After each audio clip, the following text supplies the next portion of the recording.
Next topic सुरू करूया. Vectors, important topic, महत्वाच्या कन्सेप्ट आहेत. शिवाय याचे वेटेज सुद्धा चांगलं आहे. त्यामुळे व्यवस्थित करा. याच्यावरतीच बेस्ड पुढचा टॉपिक आहे लाईन आणि प्लेन. त्याच्यामध्ये याच्या सगळ्या बेसिक कन्सेप्ट आपल्याला वापराव्या लागतील. तर साधारणपणे ज्या काही फिजिकल क्वांटिटीज आहेत त्या दोन प्रकारे क्लासिफिकेशन त्याचं केलेलं आहे. पहिला प्रकार आहे स्केलर क्वांटिटी आणि दुसरा प्रकार आहे वेक्टर क्वांटिटी. त्यामुळे हे दोन प्रकार त्याच्यामध्ये असतील, स्केलर्स अँड वेक्टर्स. साधारणपणे 11वी मध्ये फिजिक्स मध्ये तुम्हाला टॉपिक होता मॅथमॅटिकल मेथड्स म्हणून. त्याच्यामध्ये याच्या संदर्भातली बरीचशी इन्फॉर्मेशन तुम्हाला बघायला मिळेल. साधारण त्याच कन्सेप्ट आपल्याला याच्यामध्ये कन्सिडर करायचे आहेत. सगळ्यात पहिला प्रकार आहे स्केलर्स. तर ती फिजिकल क्वांटिटी डिफाईन करण्यासाठी फक्त तुम्हाला मॅग्निट्यूड लागेल. Any physical quantity which can be completely described bye it's magnitude alone. फक्त मॅग्निट्यूडचा वापर करून ती फिजिकल क्वांटिटी डिस्क्राईब होते, कम्प्लिटली सांगितली जाते, त्याला स्केलर असं म्हणतात. भरपूर क्वांटिटीज आहेत स्केलर क्वांटिटीज मध्ये. Mass, length, temperature, area, volume, time, distance, speed, work, money, voltage, density, resistance, एवढ्या सगळ्या क्वांटिटीज स्केलर क्वांटिटीज म्हणून ह्यांनी लिस्ट दिलेली आहे एवढी मोठी. आपल्याला त्याच्यामध्ये जायचं नाहीये. आपल्या टॉपिकचं नाव आहे व्हेक्टर्स. मग व्हेक्टर्स मध्ये काय लागेल तुम्हाला? व्हेक्टर्स मध्ये मॅग्निट्यूड तर लागणारच आहे, प्लस याच्या बरोबर अजून एक गोष्ट लागेल, ती म्हणजे direction. So vector can be completely described bye defining both this thing. Magnitude आणि डिरेक्शन ह्या दोन्ही गोष्टी तुम्हाला सांगाव्या लागतील, तेव्हा ती फिजिकल क्वांटिटी प्रॉपरली एक्सप्लेन होईल, प्रॉपरली डिस्क्राईब होईल. मग यांची लिस्ट वेगळी दिलेली आहे. Displacement, velocity, force, electric field, acceleration, momentum, अशा पद्धतीनं त्यांनी हे दिलेलं आहे. त्याच्या पुढे जाऊया. Representation of a vector. Vector represent करायचं आहे कसं? व्हेक्टर रिप्रेझेंट करण्यासाठी तुम्हाला एक डिरेक्टेड लाईन सेगमेंट ड्रॉ करावा लागेल. डिरेक्टेड लाईन सेगमेंट म्हणजे तो अशा प्रकारे असेल. मग आता याच्यामध्ये मी जर समजा याला नावं दिली, इथं ए लिहिलं, इथं बी लिहिलं, तर हा त्याचा initial point, point A. Point B आहे तो त्याचा टर्मिनल पॉइंट झाला. हा व्हेक्टर मला मांडायचा आहे, लिहायचा असेल तर असा लिहावा लागेल. ए बी बार एक तर असं लिहा, किंवा नुसतं असं बार डोक्यावरती दाखवा, बस आहे तेवढं. आणि ही जी लाईन आहे या लाईनला म्हणतात लाईन ऑफ ऍक्शन. तर या पद्धतीनं त्याच्यासाठी नोटेशन्स आहेत. असं एक साधारणपणे एक काय म्हणतात, डिरेक्टेड सेगमेंट. हा सेगमेंट आहे आणि त्याला डिरेक्शन आहे. मग ह्याची जी इथून इथपर्यंत जी लेंथ असेल त्याला त्याची मॅग्निट्यूड असं म्हणतात. आणि डिरेक्शन ए कडून बी कडे जसं दाखवलेलं आहे त्या पद्धतीनं आहे. मग हेच या पद्धतीनंच त्याचं रिप्रेझेंटेशन करतात. याची जर मॅग्निट्यूड जर दाखवायची असेल तर नुसतं ए बी लिहितात, किंवा मॉड मध्ये ए बी बार असं लिहितात. ही त्याची मॅग्निट्यूड. आणि व्हेक्टर रिप्रेझेंट करायचं असेल तर ए बी बार या पद्धतीनं लिहायचं. हे झालं representation of vector. Next point सांगितलेला आहे मॅग्निट्यूड ऑफ अ वेक्टर. आत्ताच आपण सांगितलं मॅग्निट्यूड या पद्धतीनं दाखवा, मॉड मध्ये ए बी बार लिहा. ठीक आहे. त्याच्यानंतर पुढचा जो पॉइंट आहे तो आहे टाइप्स ऑफ व्हेक्टर्स. याच्यामध्ये मात्र भरपूर प्रकार त्यांनी दिलेले आहेत. पहिला प्रकार सांगितलेला आहे झिरो व्हेक्टर. झिरो व्हेक्टर म्हणजे ज्याची मॅग्निट्यूड झिरो असेल. A vector whose magnitude is equal to zero. त्याला कुठली स्पेसिफिक डिरेक्शन असणार नाही. सिंगल पॉइंट जरी दाखवला तरी तो झिरो व्हेक्टर असेल. त्याच्यासाठी नोटेशन वापरायचं आहे झिरो बार. बाकीचं दुसरं याच्यामधलं आपल्या दृष्टीनं काहीही महत्वाचं नाही. एवढंच फक्त व्यवस्थित बघून ठेवा. त्याच्यानंतर आहे युनिट वेक्टर. ही इम्पॉर्टंट कन्सेप्ट सगळ्यात. युनिट वेक्टर कुणाला म्हणायचं आहे? युनिट वेक्टर ते बघा. आपण इकडे बाजूला घेऊ थोडस. तर कोणताही एक वेक्टर जर समजा मी ए बी बार असा जर घेतला, तर मला या डिरेक्शन मध्ये असलेला युनिट वेक्टर पाहिजे. सगळ्यात पहिल्यांदा युनिट वेक्टर म्हणजे काय? युनिट वेक्टर म्हणजे असा वेक्टर की ज्याची मॅग्निट्यूड 1 असेल. 1 लाच युनिटी म्हणतात, म्हणून ह्या वेक्टरला युनिट वेक्टर असं म्हणतात. मग हा युनिट वेक्टर समजा ए बी बार या डिरेक्शन मध्ये मला युनिट वेक्टर दाखवायचा आहे, तर तो लिहायचा कसा? असा लिहितात ए बी कॅप. आणि त्याचा फॉर्म्युला पण लक्षात ठेवा. A B cap equal to A B bar divided by mod A B bar. म्हणजेच थोडक्यात तुम्ही असं लिहू शकताय, unit vector is equal to, अंशामध्ये तो वेक्टर लिहायचा, डिव्हायडेड बाय मध्ये त्याची मॅग्निट्यूड लिहायची. असं जर तुम्ही केलं तर तुम्हाला युनिट वेक्टर मिळेल. आता आपले जे स्टँडर्ड युनिट वेक्टर आहेत ते कसे आहेत बघा. त्याच्यासाठी आपल्याला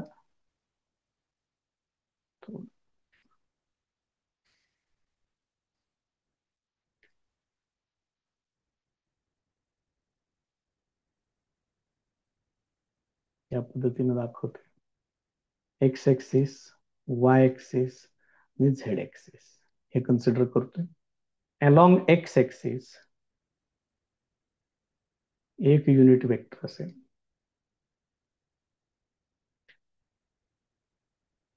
या डिरेक्शन मध्ये अलॉंग वाय ऍक्सिस अजून एक युनिट वेक्टर आणि अलॉंग झेड ऍक्सिस अजून एक युनिट वेक्टर असेल.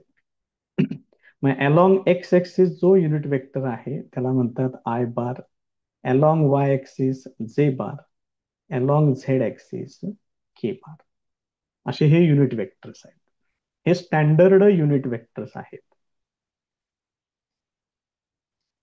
हे आपल्याला आपल्या प्रॉब्लेम्स मध्ये पण वापरावे लागतील. त्यामुळे हे लक्षात ठेवा की हे I bar, J bar, K bar, these are the standard unit vectors.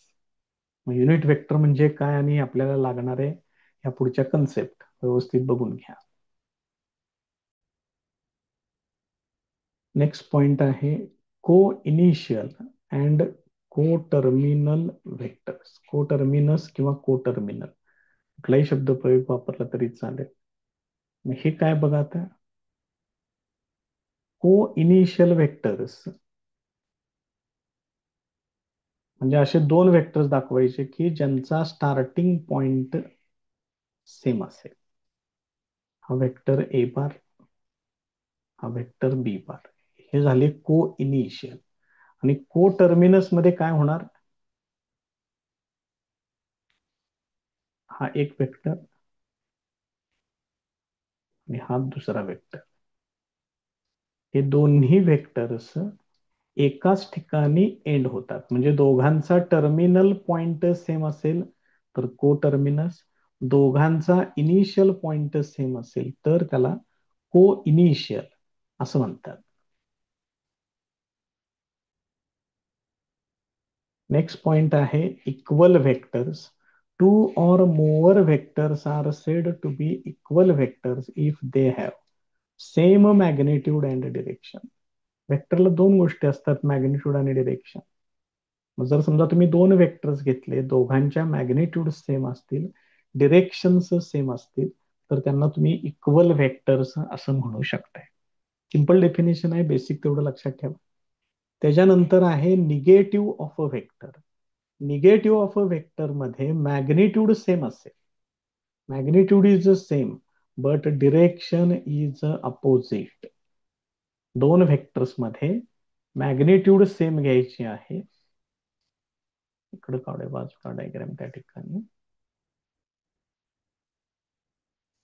हा पहिला वेक्टर आणि हा दुसरा वेक्टर. दोघांची magnitude same, direction same, equal vector. हेच जर समजा मी असा एक वेक्टर काढला आणि दुसरा वेक्टर बरोबर त्याच्या अपोजिट काढला, मॅग्निट्यूड सेम मात्र डिरेक्शनचं opposite, negative of a vector. पहिल्या वेक्टरचा दुसरा वेक्टर निगेटिव्ह आहे किंवा दुसऱ्याचा पहिला वेक्टर निगेटिव्ह आहे असं म्हटलं तरी पण चालेल, त्यात काय अवघड नाही आहे जास्त काय. त्याच्यानंतर आहे कोलिनियर वेक्टर्स. कोलिनियर वेक्टर्स कुणाला म्हणायचं? Vectors are said to be collinear if they are parallel to same line or they are along the same line. एका लाईनला पॅरलल किंवा एकाच लाईनवरती असणाऱ्या सगळ्या वेक्टर्सना कोलिनियर वेक्टर्स असं तुम्ही म्हणू शकता. तर ही जी पुढची कन्सेप्ट आहे ही काय आपल्याला इतकी जास्त लागणार नाहीये किंवा हा शब्दप्रयोग आपण जास्त कुठं वापरणार नाहीये. फ्री वेक्टर्स म्हटलंय. If a vector can be translated anywhere in the space without changing its magnitude and direction. एखादा वेक्टर स्पेसमध्ये तुम्ही कुठेही मूव्ह करा, फक्त त्याची मॅग्निट्यूड आणि डिरेक्शन बदलू नका, त्याला काय म्हणायचंय? फ्री वेक्टर म्हणायचं. त्यामुळे हे शक्यतो करून आपण कुठं फ्री वेक्टर, कन्सिडर ए फ्री वेक्टर वगैरे असलं काय आपण कुठे घेणार नाहीये. फक्त हे बेसिक तेवढं त्याचं लक्षात ठेवा. नेक्स्ट पॉइंट आहे लोकलाइज्ड वेक्टर्स. ही सुद्धा कन्सेप्ट आपण इतकी वापरणार नाहीये. याच्यामध्ये काय म्हटले बघा, for a vector of given magnitude and direction if it's initial point is fixed in space then such a vector is called as localised vector. त्यामुळे ह्या ज्या शेवटच्या दोन कन्सेप्ट आहेत, फ्री वेक्टर्स आणि लोकलाइज्ड वेक्टर्स, नुसतं वाचून ठेवा. त्याच्यामध्ये फारसं काही विशेष आपल्याला काही त्याच्यातला काही वापर करायचा नाहीये. Next section algebra of vectors. त्याच्यामध्ये पहिला पॉइंट आहे स्केलर मल्टिप्लिकेशन. स्केलर, समजा एक वेक्टर आहे ए बार आणि मला त्याच्यावरून 3a बार तयार करायचा आहे. तर काय करायचं, जो वेक्टर ए बार असेल त्याच्या तिप्पट लांबीचा वेक्टर काढायचा, पण डिरेक्शन सेम ठेवायची. म्हणजे ज्या वेळेला तुम्ही एखाद्या वेक्टरला एखाद्या स्केलर क्वांटिटीनं मल्टिप्लाय करता, समजा 2 न मल्टिप्लाय केलं तर त्याची मॅग्निट्यूड 2 टाइम्स होणार. 3 न मल्टिप्लाय केलं मॅग्निट्यूड 3 टाइम्स होणार. हाफ न मल्टिप्लाय केलं मॅग्निट्यूड हाफ टाइम्स होणार, पण डिरेक्शन सेम राहणार. समजा हेच जर आपण डायग्रॅमॅटिकली जर रिप्रेझेंट करा म्हटलं, समजा हा पहिला वेक्टर आहे, हा आहे ए बार.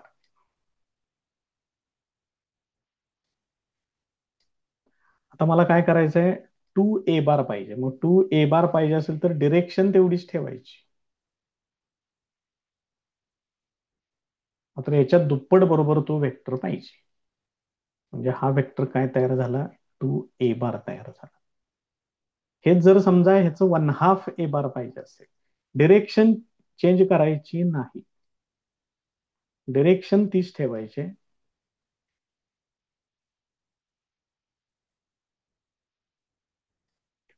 मात्र त्याची लांबी त्याच्यापेक्षा हाफ पाहिजे. हे आहे 1/2a बार. हे जर समजा तुम्हाला -2a बार सांगितलं, तर -2a बार मध्ये काय करावं लागेल बघा, वेक्टरची डिरेक्शन ओरिजिनल वेक्टरच्या डिरेक्शनला बरोबर अपोजिट काढायची आणि तिथं आठवणीनं मायनस साईन लिहायचं. म्हणजे ज्यावेळेला तुम्ही 2 न मल्टिप्लाय करताय, direction same, length magnitude double होणार. मात्र -2 न मल्टिप्लाय केलं की डिरेक्शन अपोजिट होणार, लेंथ डबल होणार, मॅग्निट्यूड डबल होणार. स्केलर मल्टिप्लिकेशन म्हणजे नेमकं काय ते व्यवस्थित या पद्धतीनं समजून घ्या. डिरेक्शन तीच राहील, मॅग्निट्यूड त्या प्रमाणात फक्त चेंज करायची आहे. नेक्स्ट पॉइंट आहे ऍडिशन ऑफ वेक्टर्स.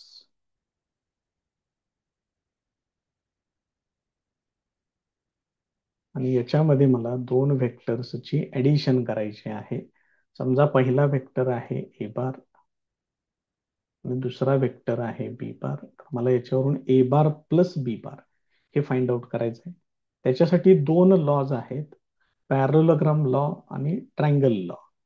हे दोन्ही पण बघूया आता आपण काय करावं लागतं याच्यामध्ये.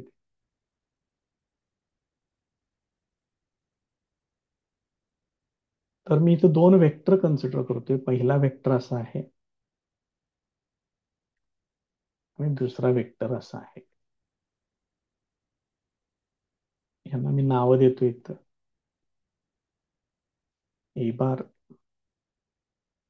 आणि बी बार. आता या दोन व्हेक्टर्सना मला ऍड करायचंय. समजा ए बार प्लस बी बार मला पाहिजे. तर हा जो ए बार आपण पहिल्यांदा काढलेला आहे त्यालाच पॅरलल आणि तेवढ्याच मॅग्निट्यूडचा हा ए बार इथं ड्रॉ करायचा.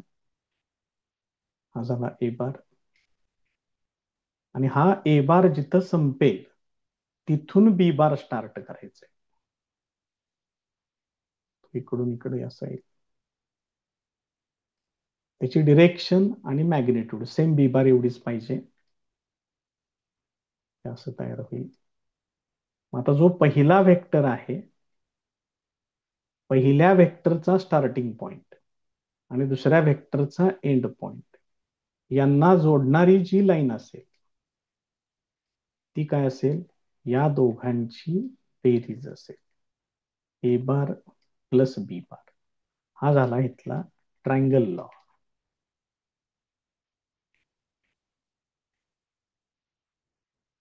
मग हे जर समजा मी पहिल्यांदा बी बार घेतला, बघा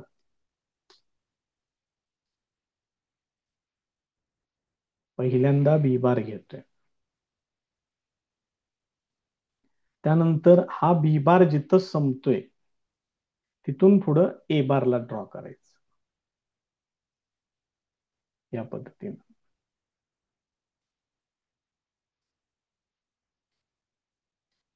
आणि आता परत एकदा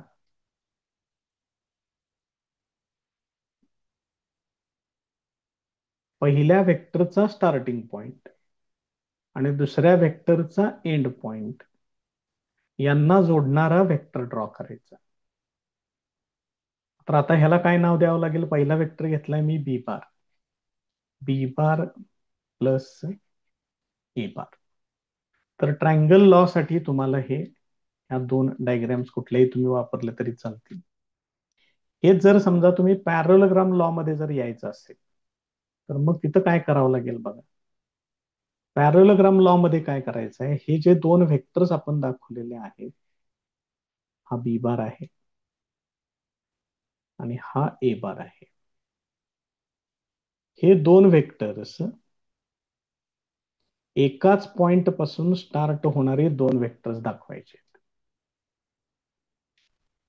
आणि हे दोन पॅरलोग्रामचे ऍडजस्टंट साइड्स घ्यायचे आणि पॅरलोग्राम कंप्लीट करून घ्यायचा आहे पूर्ण इथं.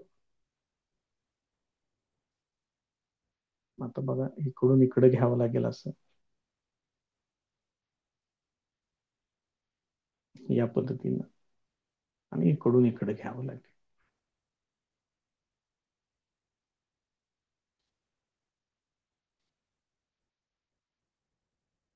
असं कंप्लीट करतो येतं. मग हे दोन वेक्टर्स ज्या पॅरलोग्रामचे ऍडजेसंट साइड्स होतील त्या पॅरलोग्रामचा डायगोनल काढायचा आहे आणि तो डायगोनल या दोन पॉइंट पासूनच ड्रॉ करायचा आहे जिथून हे दोन वेक्टर्स स्टार्ट झाले होते. आणि हा जो डायगोनल तुम्हाला मिळेल, हा डायगोनल म्हणजे या दोघांची बेरीज असेल. बघा लक्षात येते का, हा पॅरलोग्राम लॉ आहे.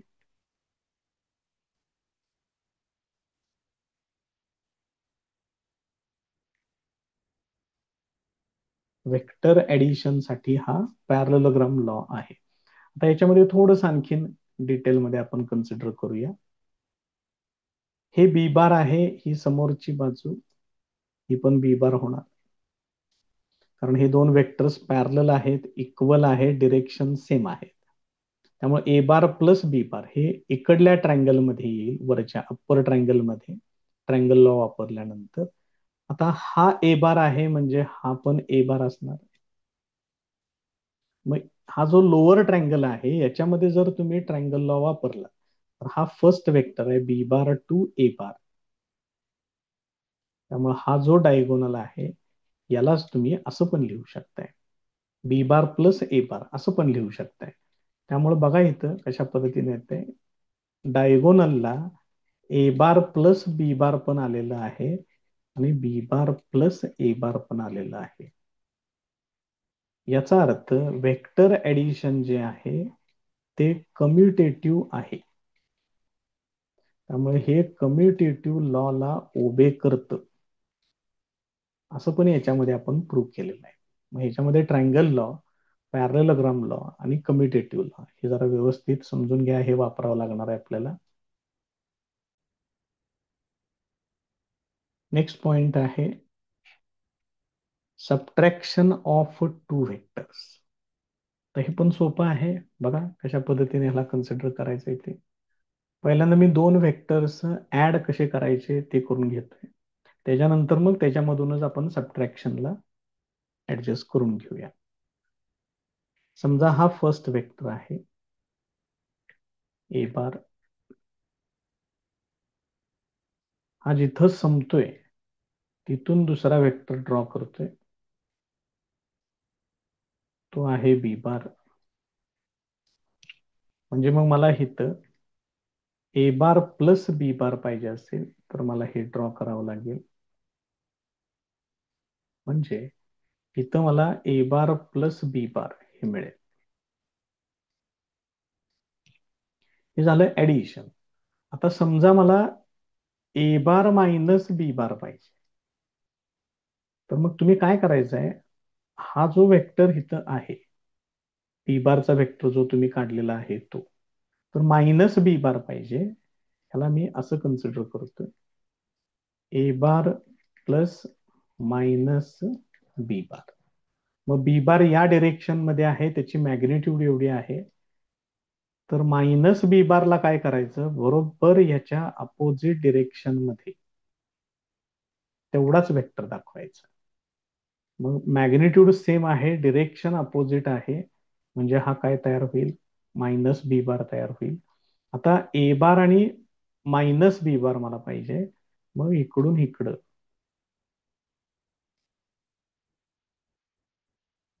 इकडून इकडं फक्त याला जोडून टाका, म्हणजे मग तुम्हाला ए बार मायनस बी बार तो तुम्हाला इकडे मिळेल.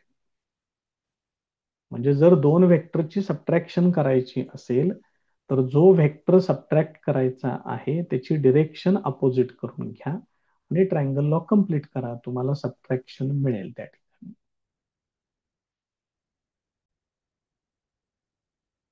नेक्स्ट पॉइंट आहे, बघायचं नाव कशा पद्धतीने त्यांनी गेलेलं आहे ते, extended law of addition of vectors or polygonal law of addition of vectors. आपण दोनच वेक्टर्स असतील तर ऍडिशन कशी करायची ते आता आपण बघितलं ट्रायंगल लॉ, पॅरलेलोग्राम लॉ मध्ये.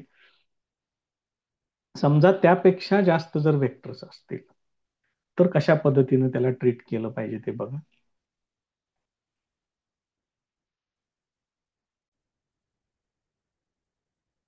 समजा याच्यामध्ये हा फर्स्ट वेक्टर इथून इथपर्यंत आहे, हा पहिला वेक्टर, दुसरा वेक्टर इथून इथं, तिसरा वेक्टर इथं, चौथा वेक्टर इकडं,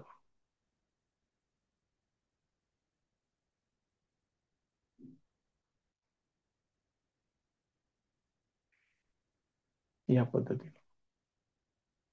मग मी ह्याला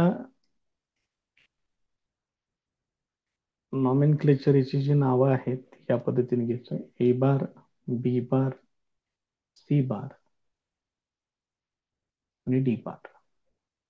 पहिल्यांदा या दोन वेक्टर्सची ऍडिशन करावी लागेल आपल्याला, ए बार आणि बी बारची. मग इथं तुम्हाला ट्रायंगल लॉ वापरावं लागेल, इथं असं येईल.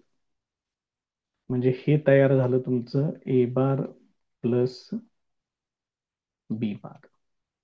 आता काय करायचं, आता ही साईड कन्सिडर करून त्याच्या पुढची ही नेक्स्ट साईड कन्सिडर करायची, सेकंड साईड, आणि हा ट्रायंगल कंप्लीट करायचा. आणि आता याच्यामध्ये ही त्या ए बार प्लस बी बार आणि सी बारचं रिझल्टंट इथं तयार होईल. म्हणजे इथं तुम्ही असं लिहू शकताय, A bar plus B bar plus C bar, या पद्धतीने. त्याच्यानंतर ही एक साईड घ्यायची आणि पुढे डी बार घ्यायचं, आणि हे असेल.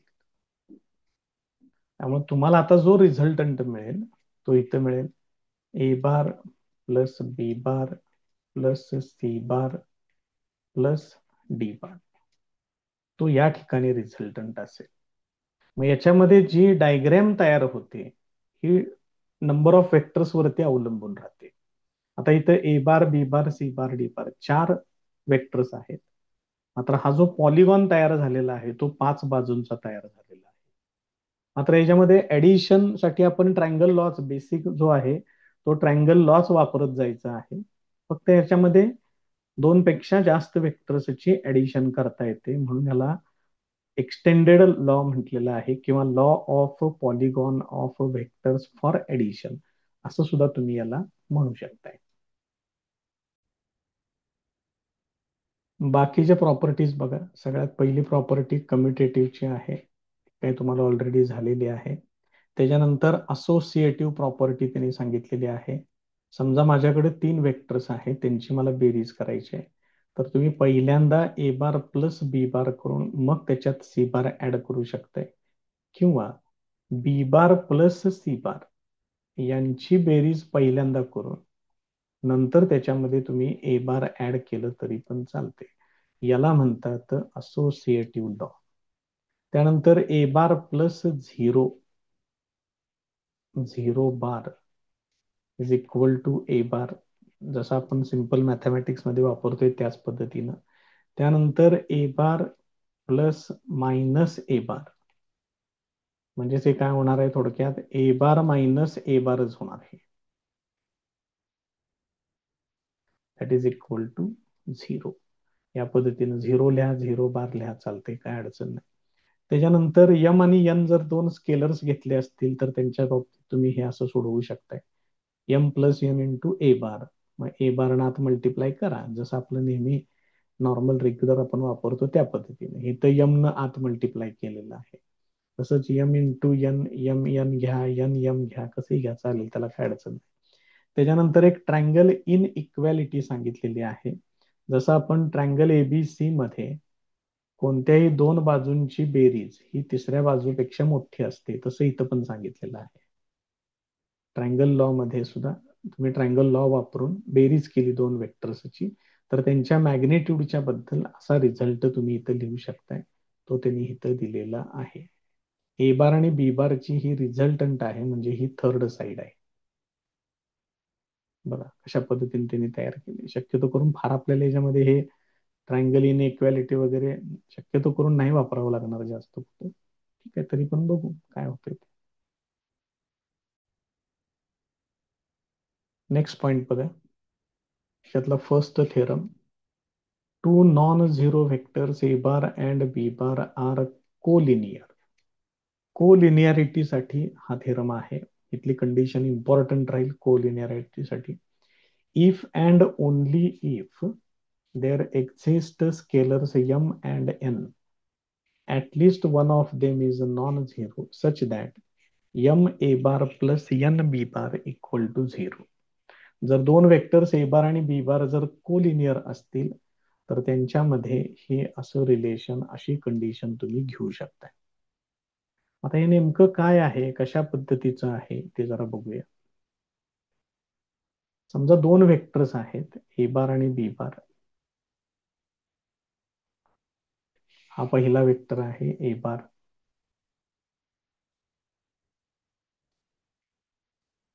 आणि हा दुसरा वेक्टर बी बार कन्सिडर करतोय.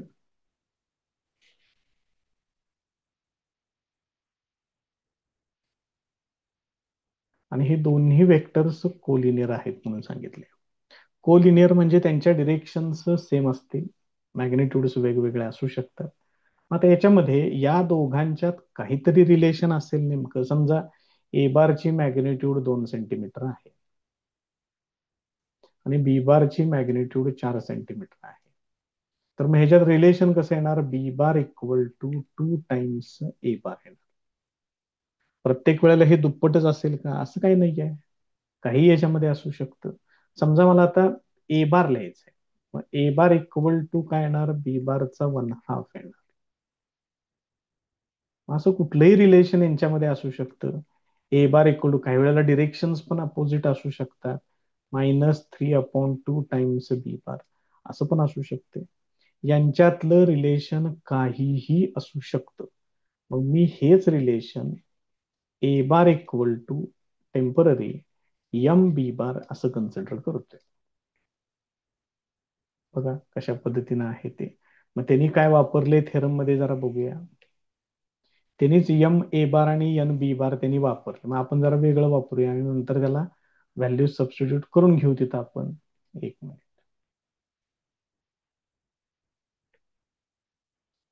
इथं मी असं कन्सिडर करतोय A bar equal to X into B bar. मग याच्यावरून इक्वेशन कसं येईल बघा. A bar minus X into B bar this is equal to 0. हेच तुम्ही असं लिहू शकताय. 1 into A bar plus minus X into B bar this is equal to 0. ह्या 1 साठी मी यम कन्सिडर करतोय आणि हे मायनस एक्स आहे त्याला मी एन कन्सिडर करतोय. दिस इज इक्वल टू 0. हा त्याच्यातला फर्स्ट पार्ट आहे, ज्याला त्यांनी इथं काहीतरी ओनली इफ पार्ट असं काहीतरी म्हटलंय बघा. हा त्यातला फर्स्ट पार्ट. आणि त्याच्यानंतरचा पार्ट आहे इफ पार्ट. त्याच्यामध्ये बरोबर अपोजिट कन्सिडर करायचं आहे. म्हणजे इथं असं कन्सिडर करायचं आहे, assume that for two non zero vectors the relation is this one. असं रिलेशन आहे. मग याच्यावरून तुम्ही ह्याला असं घेऊ शकताय, M A bar equal to minus N into B bar. Therefore A bar equal to minus N upon M into B bar हे असेल. मग एन आणि एम हे दोन्ही पण स्केलर आहेत, म्हणजे फक्त व्हॅल्यूज आहेत, न्यूमरिकल पार्ट आहे तो. त्यामुळे तुम्ही इथं असं लिहू शकताय, therefore A bar is a scalar multiple of B bar. मग ज्या वेळेला एक वेक्टर दुसऱ्या वेक्टरचा स्केलर मल्टिपल असतो ते कोलिनियर वेक्टर्स असतात. Therefore A bar and B bar are collinear vectors.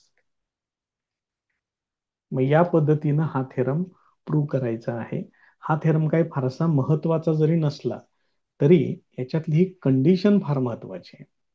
दोन वेक्टर जर कोलिनियर वेक्टर्स असतील तर एक वेक्टर दुसऱ्याचा स्केलर मल्टिपल डायरेक्ट तुम्ही घेऊ शकताय. आणि समजा कुठं सिद्धतेमध्ये असं व्हेरीफाय झालं की एक वेक्टर हा दुसऱ्याचा स्केलर मल्टिपल आहे, तुम्ही डायरेक्ट त्या दोन वेक्टर्सना कोलिनियर व्हेक्टर्स असं डायरेक्ट कन्सिडर करू शकताय. त्यामुळे कोलिनियरिटीच्या कंडिशनसाठी हा थेरम खूप महत्वाचा आहे.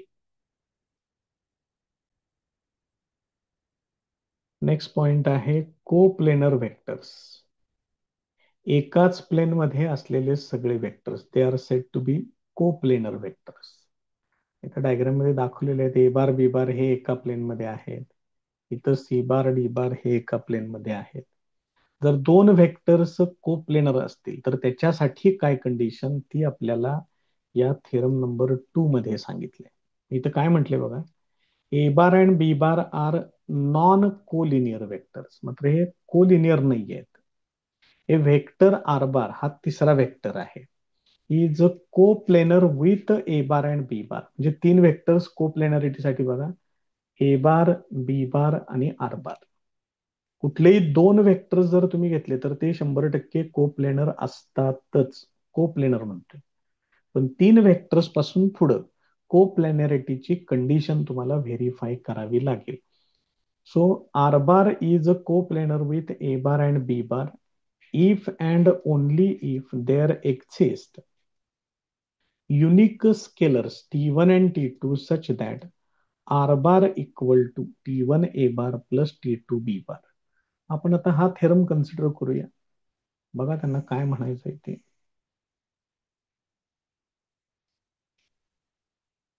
समजा दोन वेक्टर्स आहेत ए बार आणि बी बार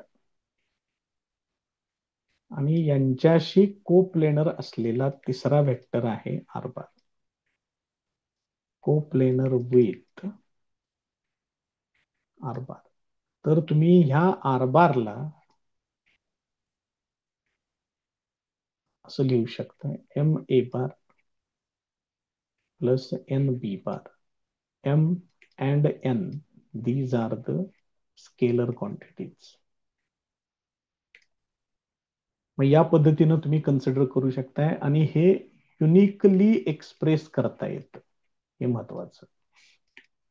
ज्या ज्या ठिकाणी हा शब्द आहे, आत्ताचा थेरम नंबर 2 आणि थेरम नंबर 4 पण येईल नंतर, ते थेरम्स इम्पॉर्टंट परीक्षेमध्ये ते विचारले जातात. आता ह्याला काय करूया, ह्याच्यासाठी आपण डायग्राम तयार करूया. इथे एक वेक्टर दाखवतोय मी, ए बार. त्यानंतर दुसरा वेक्टर इकडे दाखवतोय,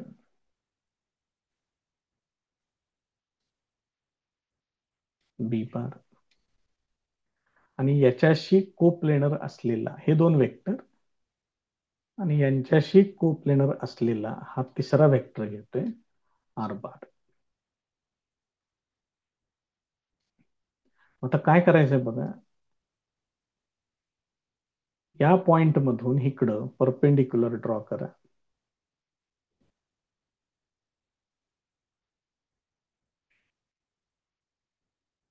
इथं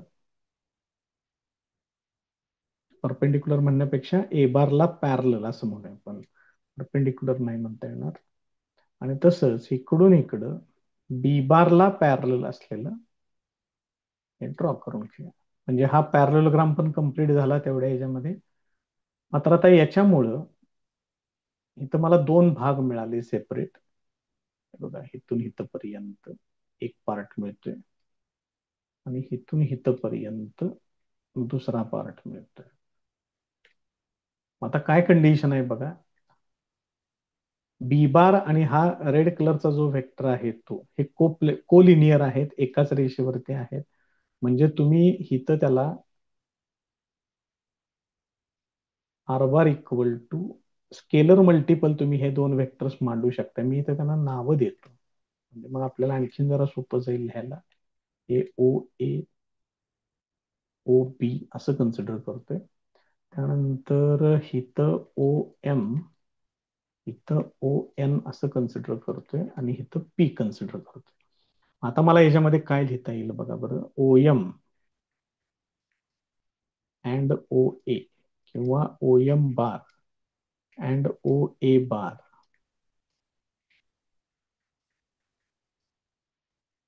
आर कोलिनियर वेक्टर्स. त्यामुळे तुम्ही असं लिहू शकताय, O M bar is equal to scalar quantity तुम्हाला सिलेक्ट करावी लागेल त्या ठिकाणी, N into M into A bar. कारण जर दोन वेक्टर्स कोलिनियर असतील तर एक वेक्टर दुसऱ्या वेक्टरचा स्केलर मल्टिपल तुम्ही लिहू शकताय. पहिल्यांदा त्याला असं लिहितोय आणि मग त्याचं चेंज करून हे असं करून घेतोय. याच पद्धतीनं similarly O N bar equal to, तिथं काय येणार, तिथं मी स्केलर क्वांटिटी घेतोय N, N into O B bar येणार. म्हणजेच ते येणार एन इंटू बी बार हे असं येईल. आता हा पॅरलोग्राम आहे. मग parallelogram law for addition of vector जर मी वापरला याच्यामध्ये, तर OP bar equal to O M bar plus O N बार हे असेल. मग डायग्राम मध्ये बघा बरं, ओपी बार कोण आहे? ओपी बार म्हणजेच आहे R bar. This is equal to O M bar म्हणजेच M A bar plus N into B bar. हा त्याच्यातला फर्स्ट व्हेरी इम्पॉर्टंट रिझल्ट हा त्या ठिकाणी व्हेरीफाय होईल. तर याच्यातला सेकंड पार्ट जो आहे तो बघा, त्याला म्हटलेलं आहे युनिकनेस. युनिकनेस म्हणजे या प्रकारचं हे एकमेव कॉम्बिनेशन असेल. आपण काय कन्सिडर करूया, बरोबर त्याच्या अपोजिट कन्सिडर करायचं.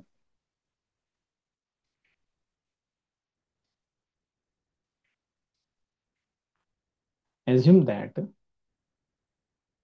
r bar equal to m dash a bar plus n dash b bar if possible. जर असं शक्य असेल तर आपण हे कन्सिडर, आर बार सेम ठेवायचं, इथले स्केलर्स बदलायचे. पहिल्यांदा यम आणि यन होते, आता घेतलेत यम डॅश आणि यन डॅश. आणि इथं आपण असं कन्सिडर करतोय की यम आणि यम डॅश हे इक्वल नाहीत, यन आणि यन डॅश हे सुद्धा इक्वल नाही आहेत, वेगवेगळे आहेत. मग हे झालं तुमचं इक्वेशन नंबर 2. मग फ्रॉम 1 अँड 2 त्यांच्या एल एच एस सेम आहेत, आर एच एस सुद्धा सेम होतील. त्यामुळे तुम्ही हे असं मांडू शकताय.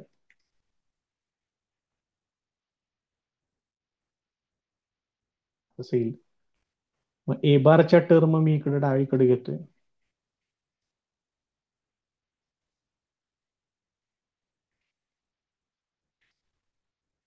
बी बारच्या टर्म उजवीकडे पाठवतोय, हे असेल. देअरफॉर याच्यातून ए बार कॉमन घ्या,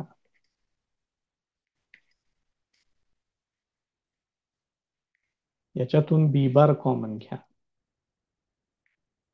म्हणजे हे असेल.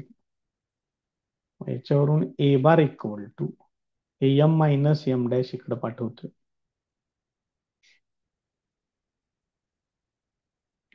हे असेल. मग याचं मिनिंग असं होईल की ए बार आणि बी बार हे स्केलर मल्टिपल होते. देअरफॉर ए बार इज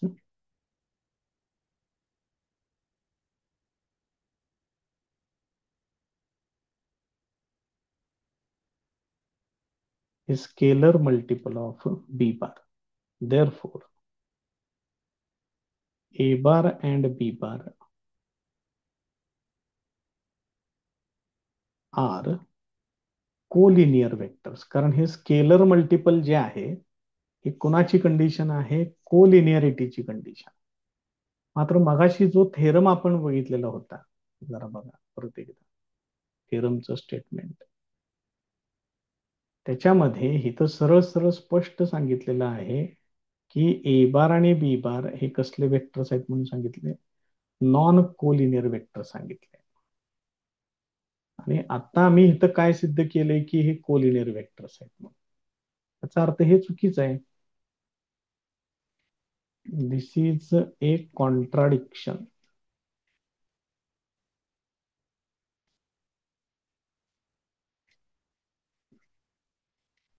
हे कॉन्ट्राडिक्शन आहे, म्हणजे पूर्णपणे हे चुकीचं आहे.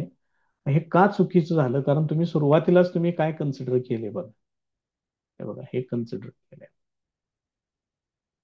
हे वेगवेगळे आहेत असं आपण कन्सिडर केले, ते चुकीचं आहे. Therefore M equal to M dash and n equal to n dash. Therefore, r bar equal to m a bar plus n b bar is a unique combination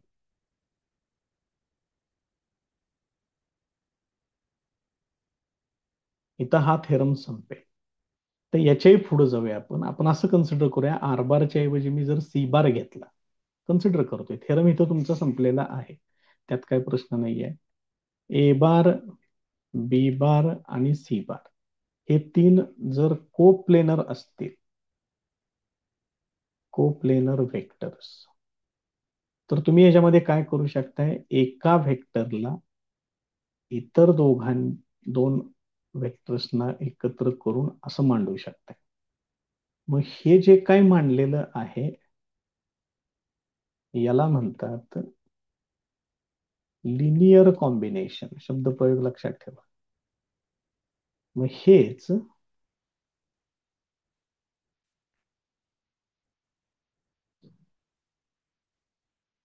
असं घेऊ शकताय तुम्ही. आणि यालाच मी असं मांडतोय, X A bar plus Y B bar, इथलं जे -1 आहे त्याला लिहितोय Z, this is equal to 0.